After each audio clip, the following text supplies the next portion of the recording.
welcome to my channel. If you're new here, please hit that subscribe button because every time I get a new subscriber, I do a little dance.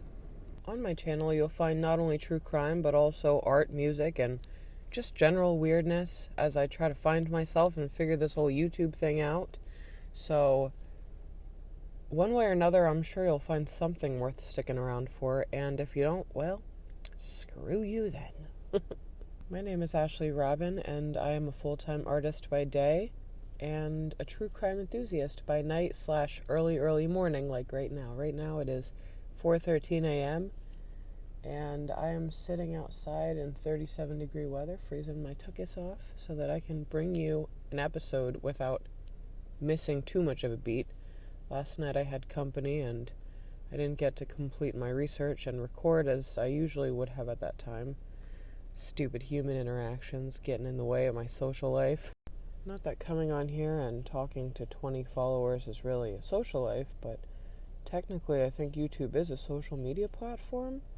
Hopefully once I have more subscribers and more people talking in the comments section, I can start getting more of that community, human interaction type feel in here too. And eventually, I would love to have some of you that really believe in me come over to my Patreon so I can use you as my guinea pigs. Is it bad that I'm just like, I hope that you subscribe to my Patreon so I can use you? But yeah, no, I do need people to use as guinea pigs, though. I have no shame in that. I have never operated Patreon as far as, like, engaging with subscribers on there and figuring out the whole Discord chat community thing. I'm not going to get a chance to really play around and tweak it and practice doing lives over there and really making it worth your while until you get your butt over there. So please consider subscribing. I am going to link it. I talked about linking it for the whole entire first week, but I didn't do it because I felt unsure of myself. But I'm feeling a little bit more sure now. I'm honestly going through some lean times, and I need to make some art sales, and I need to get some subscribers on Patreon because my income from this art thing is not consistent, and I want to stay a full-time artist, and I want to be up and coming, and I really want to get somewhere with this. But if I have to interrupt that to do a regular full-time 9 to 5, I will not be able to achieve what I want to with this. The last time I had to focus on working primarily, I had to throw my art completely out the window because for my brain, it is kind of like all or nothing. And I have momentum. I don't want to give up right now. As I've mentioned in previous videos, I have some things going on medically that are kind of rendering me like borderline incapacitated. I don't think I would be able to do a full-time day job right now. I'm not incapacitated. That's like, I worded that stupidly. I really need to like think before I talk. But no, incapacitated for work though, like incapacitated to be standing on my feet for the whole day because the problems that I require surgery for are made worse with gravity. And I have some other things that I have to have biopsied and looked into as well. So I've just been going to several doctor's appointments a week for like over a month now, and I haven't really been talking to anybody about it because I don't really want to talk about it, but just know that I have a lot of reasons why this is something that needs to be successful, and that is why I am taking it serious enough to show up and bring you a new video every day. So I hope if you're still here listening, you are subscribed and that the notification bell is on because I really can't get anywhere with this without your support and your help with me coming closer to my dreams coming true is really appreciated. This beginning rant, if you couldn't tell, is completely unscripted. I do have like a script written up for the regular part of my episode here, but in the beginning I do like to just touch base and ask questions that I would like, feedback on in the comments, and that's coming in a minute. But yeah, I'm honestly just sitting out here smoking and rambling, like as though you were sitting in my passenger seat waiting for me to pass it.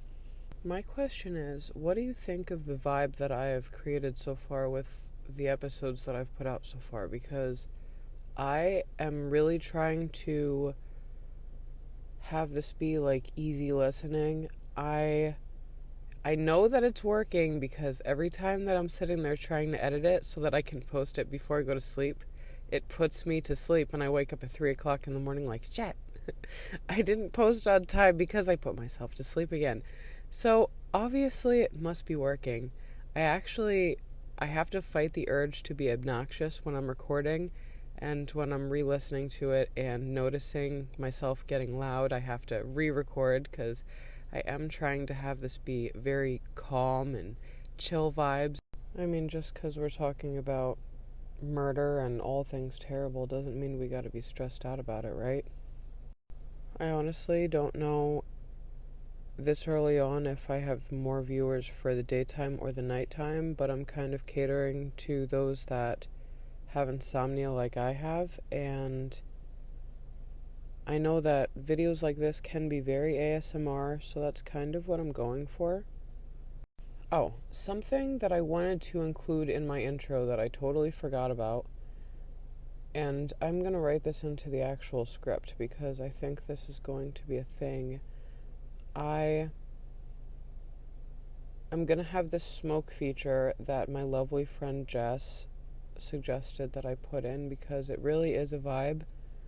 But in the beginning of my videos, I'm just going to have the black screen when I'm addressing you directly as the viewer, and the smoke will start in between me showing you photos that pertain to the case, so that way you know when the story starts, when you're trying to fast forward through my bullshit in the beginning if you don't want to hear it. But I do hope that you listen because there are important little tidbits that are useful for the viewer, and I really just kind of like don't have friends, so it would be nice to be heard. I don't know. I'm kind of talking to you like you're my friend, so hopefully you're listening as a friend and really listening. That'd be cool.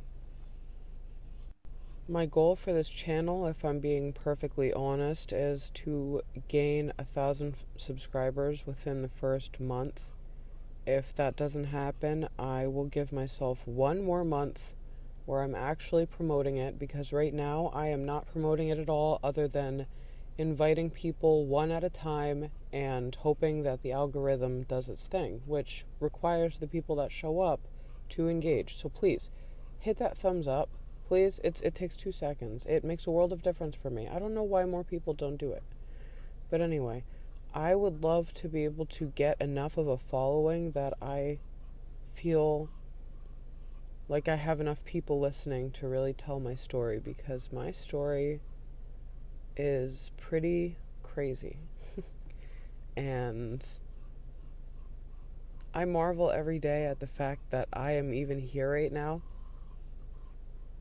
because I should not be for many reasons, and I would love to be able to tell people that are actively engaged in getting to know me.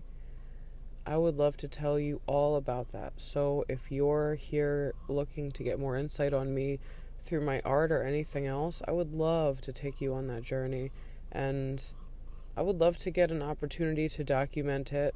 I considered starting a series on here called Trauma Dump Tuesdays, and just giving myself like 20 minutes every Tuesday where I'm just telling you things that I need to get off my chest about my story, because so much of it, people just have no idea. I have kept it to myself forever.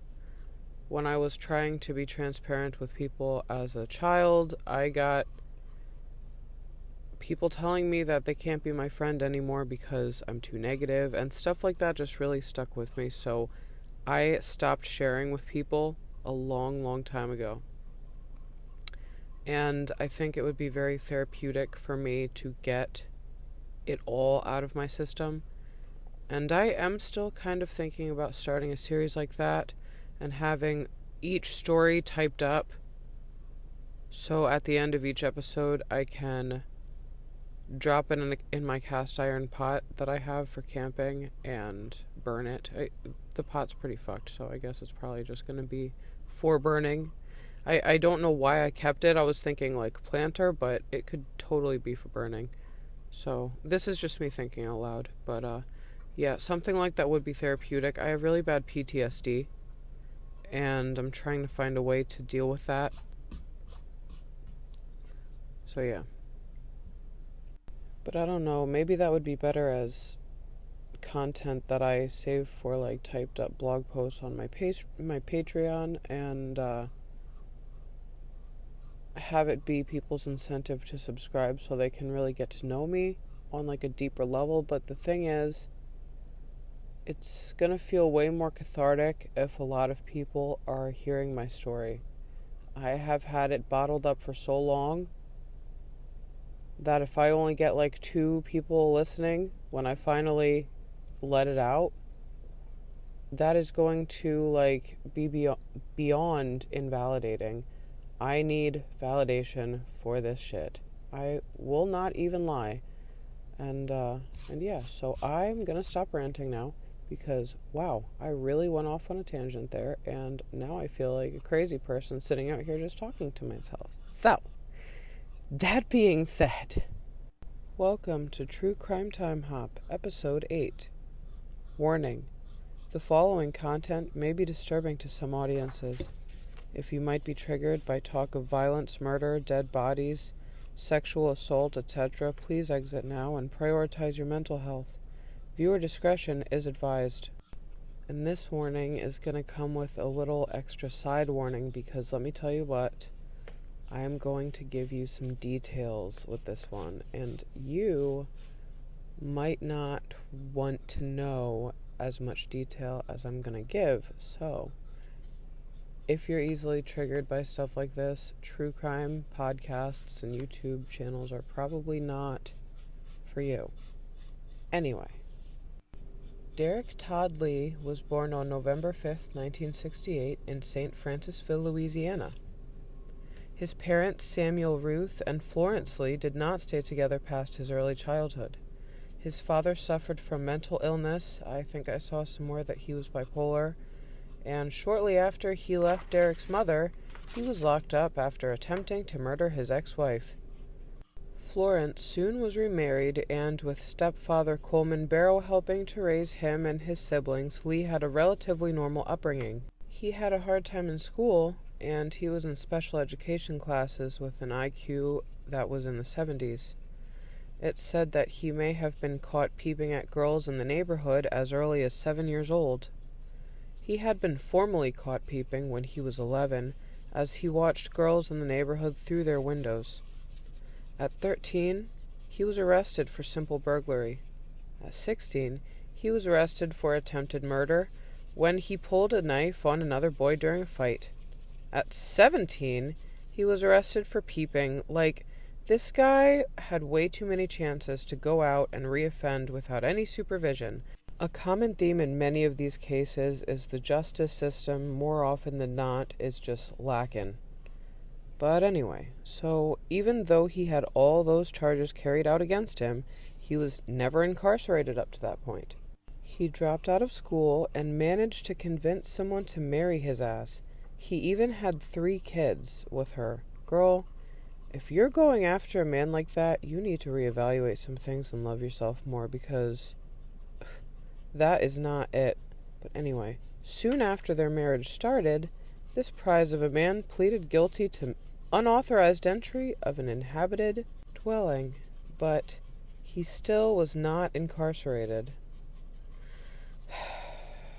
He worked hard at his construction job for a few years and took his family out on outings on the weekends like a normal dad, but he was still going to bars and conducting extramarital affairs on the side. He had a long-term side piece named Cassandra Green, who he sometimes lived with. In the year 2000, he got in a foot chase with cops after he violently attacked said girlfriend in a local lounge parking lot, and he was finally incarcerated and ordered to serve 1 whole year behind bars.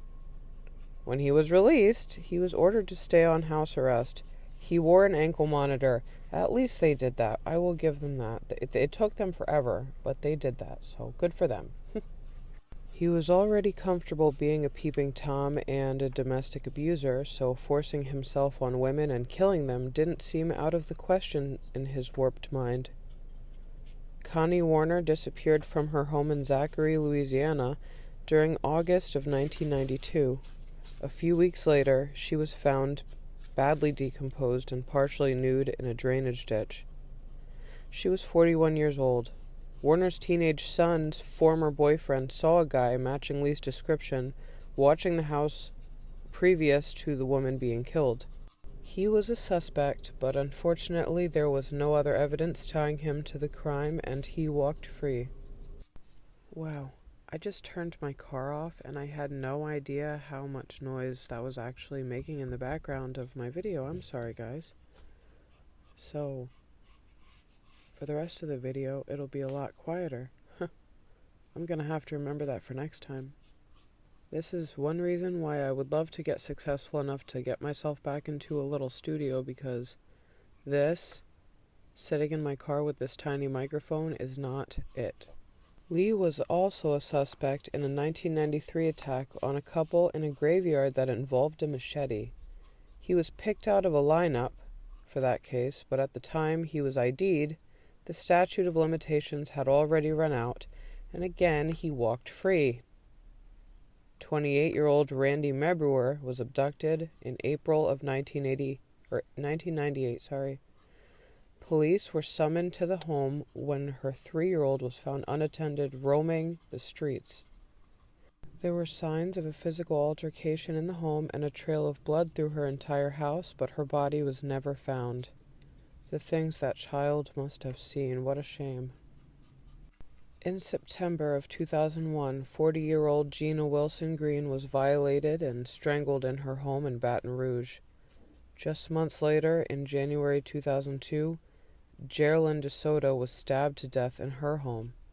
In July of 2002, he broke in and attempted to essay Diane Alexander, but her adult son interrupted him and scared him off, chasing him down and getting a description for the police. Lee continued his killing spree with Charlotte Murray Pace, 22, Pamela Kinnamore, 44, and Trinisha Dina Colombe, 23. Charlotte was forced upon before she was notably stabbed 83 times with a flathead screwdriver. A clothing iron was then used to bludgeon her head and crush her eyeballs. Pamela was essayed, and then her throat was slit several times to the point of near beheading. She was discovered by her husband. Wow. That's the stuff of nightmares.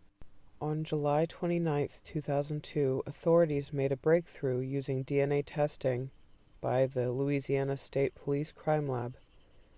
They were able to link Kinnamore's slaying to the murders of Green and Pace. The realization that there was a serial killer walking amongst them sent the public into a frenzy.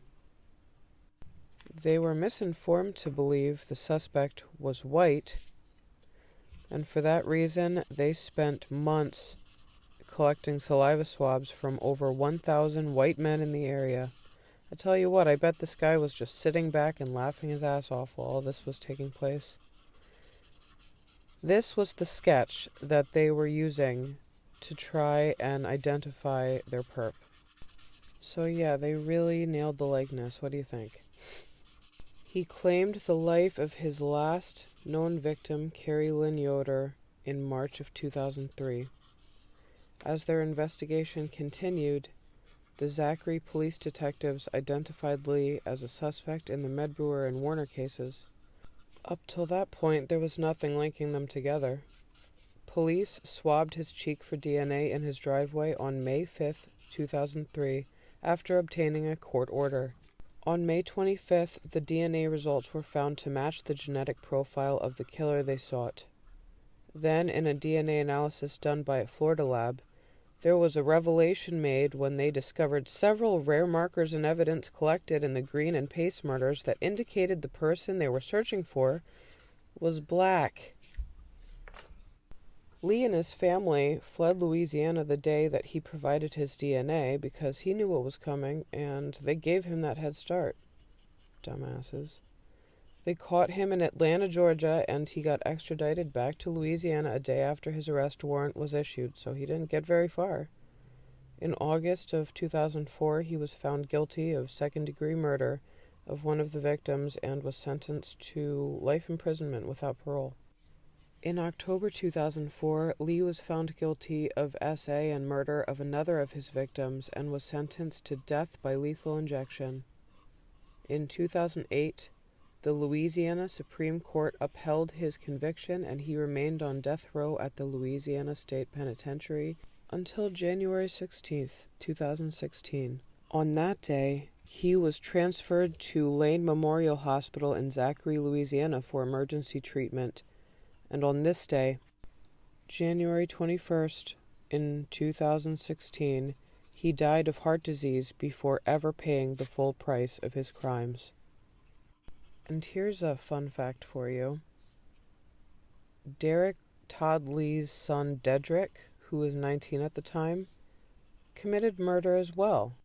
He was arrested in a fatal shooting of an East Feliciano High School student in November of 2018. So yeah, I guess it's like a family tradition, because Derrick's dad was arrested for attempted murder, though I don't know if he ever actually committed murder, and then of course Derrick was a whole serial killer, and then his son had to go ahead and carry on the family name. Jesus. So yeah, let me know what you think of this case. Let me know what you think of how I told the story, the changes I'm making, and I hope that you have a great and safe night. Thank you very much for listening.